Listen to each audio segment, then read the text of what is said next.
We have this opportunity that we wouldn't have had years ago to ship a game and then really collaborate with people outside the studio to figure out like what is the best version of that. Honestly, yeah, like we're building something the community has been asking for, and it's accumulation of everything that we believe the game needs to be. The upside to that is we're not holding anything back. All the feedback we've heard for the last year is, this is it, it's in Forsaken.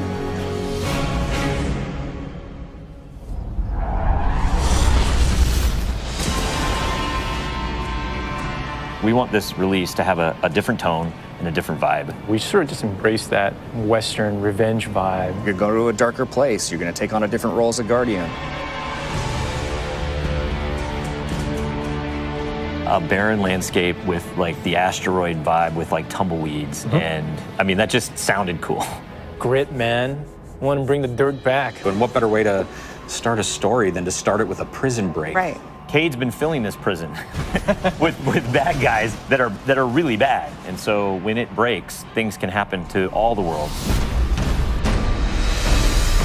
First place you're going to go to is the Tangled Shore, which is a new part of the reef that you've never seen before. That's right, my friend.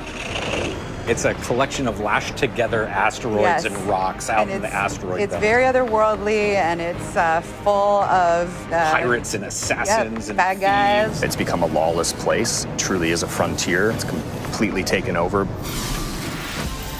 The most malevolent force there is the Scorn.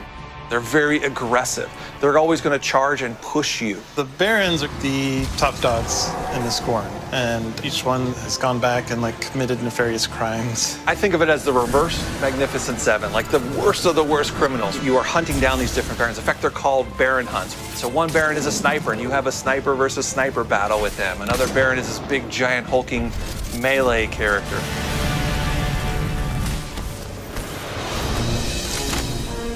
One of the things we're most excited about is the new weapon system. Hey, if you like Destiny 2, great, play that way. But if you like Destiny 1, great, play that way. But if you're crazy, why not 3 shotguns, right? Just for the fun of it. We need to have as many ways as possible, and then we need to have people fighting about it. Like, no, man, you f***ed up, you're taking the wrong weapons, or can I say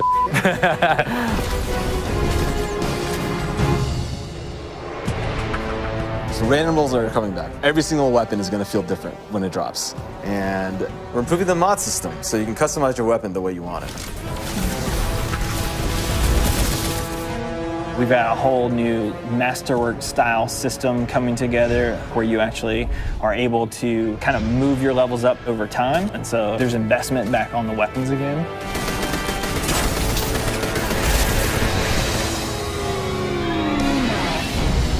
New supers, yeah, crazy new supers. What's your favorite? Fire knives are awesome, which is a different take on Golden Gun. We took a lot of inspiration from Rise of Iron, cast that thing. You got a huge hammer now, and you slam that thing down, and it sends out this fire in front of you that then creates a fire tornado. We gotta take it to the next level, you know? The idea that anyone who plays, however they play, they're going to have some new way to engage. Yeah. I'm in love with the new Void Warlock teleportation that's like super anime, just like We've been having great games with the Arc Warlock. Basically cast this thing, he pulls back. Yeah, and it's gonna break the game, and I think that's amazing, yeah. You know?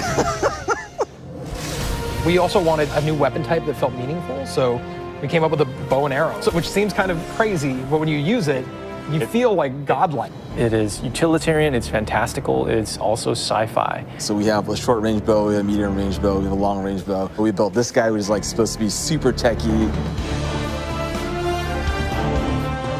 You're like, why would you ever choose a bow in a game that has an automatic, machine gun? But boy, it's deadly. I mean, that's a nice machine gun you got there, buddy, but right? And then it's done. The biggest thing for me going into production on this game was like a new way to play, a new thing to do that like is new to Destiny. Let's see what we've got.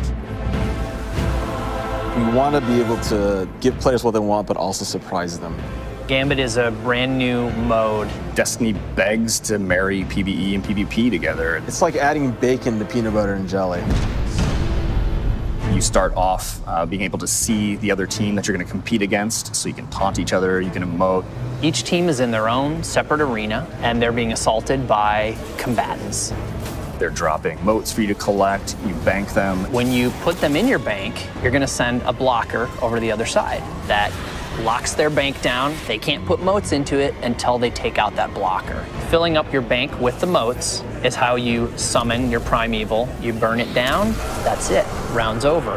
The interesting part is that we allow one person from your team to go over to the other side and physically invade. I mean, I've seen people that just hate PvP. Like, the first time they invade and they get multiple kills, they'll come back and they'll be like, suck it! It's awesome.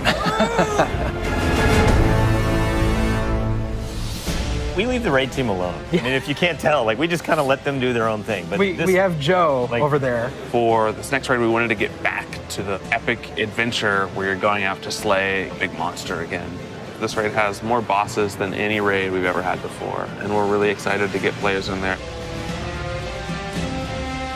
The raid is actually about more than just the raid. It's about the dreaming city, the place that the raid exists. And it's an in-game destination that we've never done before. It's the awoken homeland. I could talk about the dreaming city for hours. It's like if the Vault of Glass and Dreadnought had a baby. If they were like twins. Or the twins. Yeah, that's actually more accurate. Yeah, they're like twins. If, Yeah, like, yeah, you yeah. had twins, and then you took those twins and you put them on the doorstep of Peter Jackson, raised them as his own, and then that's the dreaming city. It is magical and weird and mysterious. It's designed to be a destination that has puzzles that you need to solve. A lot of hidden corners, lots of passageways that might not seem to exist the first time. And the raiders, they affect this destination. They change it for everyone. It's like this cyclical endgame place where there's just secrets and different activities that unveil over time. So the dreaming city that you see at launch is not going to be the same dreaming city 2-3 weeks later.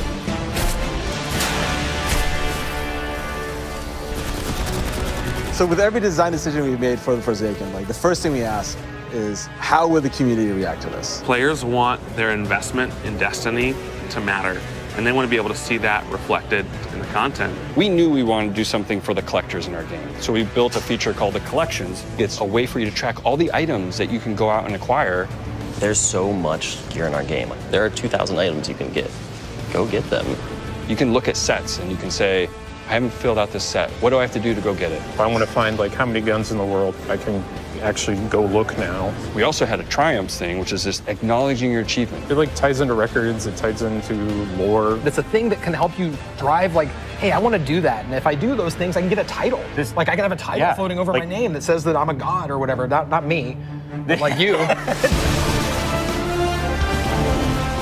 We want Forsaken to feel like a game that never ends. So we're going to reinforce the hobby and make the experience something that can be played night over night. We're changing the weapon slots. We're changing how the pursuits work.